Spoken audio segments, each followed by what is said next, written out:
Welcome to Tinu's DIYs. ഇന്നത്തെ video എന്ന് പറയുന്നത് ഞാൻ ഒരു ലോക്കറാണ് ഉണ്ടാക്കാൻ പോകുന്നത്. DIY locker. ഇതെൻ്റെ ഫ്രണ്ടാണ് ഞാൻ ഹെൽപ്പ് ചെയ്യാൻ വന്നേക്കുന്നതാണ്. അപ്പോൾ നമുക്ക് വീഡിയോ കിടക്കാം. അപ്പോൾ ആദ്യം തന്നെ നിങ്ങളൊരു പെട്ടി എടുക്കുക. ഞാൻ ഒരു സ്ക്വയർ പെട്ടിയാണ് എടുക്കേണ്ടത്.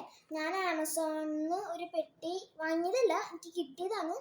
ആമസോണിൻ്റെ ഒരു പെട്ടി ഞാൻ എടുത്തേക്കണേ. നിങ്ങളിൽ ഏതാ പെട്ടിയെന്ന് വെച്ചാൽ അതെടുക്കുക. ഈ തുറന്നിരിക്കുന്ന ഭാഗമില്ല, അത് നിങ്ങളൊന്ന് ടേപ്പ് ഒട്ടിച്ചു കൊടുക്കുക. അതിൻ്റെ നിങ്ങളൊന്ന് അത് കവർ ചെയ്ത് കൊടുക്കുക. അപ്പോൾ നിങ്ങൾ 1 സെൻറ്റിമീറ്റർ ഗ്യാപ്പ് ചെയ്തിട്ട് ഒരു റെക്റ്റാങ്കിൾ വരയ്ക്കുക. എന്നിട്ട് ഈ 3 വരയില്ലേ അത് മാത്രം കട്ട് ചെയ്യുക. ഇത് മാത്രം കട്ട് ചെയ്യരുത്, നമുക്ക് തുറക്കാൻ യൂസ് ചെയ്യണ്ടേ. അപ്പോൾ ഇതേപോലെ നിങ്ങളൊന്ന് കട്ട് ചെയ്തെടുക്കുക. നിങ്ങളൊന്നില്ലെങ്കിൽ ഇത് A4 ഷീറ്റ് വെച്ചിട്ടൊന്ന് കവർ ചെയ്തെടുക്കുക, അല്ലെങ്കിൽ നിങ്ങൾക്ക് ഇഷ്ടമുള്ള കളർ പേപ്പേഴ്സോ വെച്ചിട്ടൊന്ന് കവർ ചെയ്ത് കൊടുക്കുക. ഞാനിവിടെ A4 ഷീറ്റ് വെച്ചിട്ടാണ്.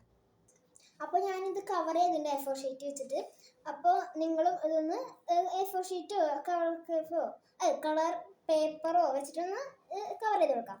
ഇനി ഇതിൻ്റെ പാർട്ട് 2 ഞാൻ ഷോർട്സ് ആയിട്ടിട്ടുണ്ട്, അത് കാണണം. അപ്പോൾ ഇതിവിടെ എൻ്റെ ആയിട്ടുണ്ട്. ഇഷ്ടപ്പെട്ടാൽ ലൈക്കും സബ്സ്ക്രൈബും മറക്കല്ലേ. ടാറ്റാ.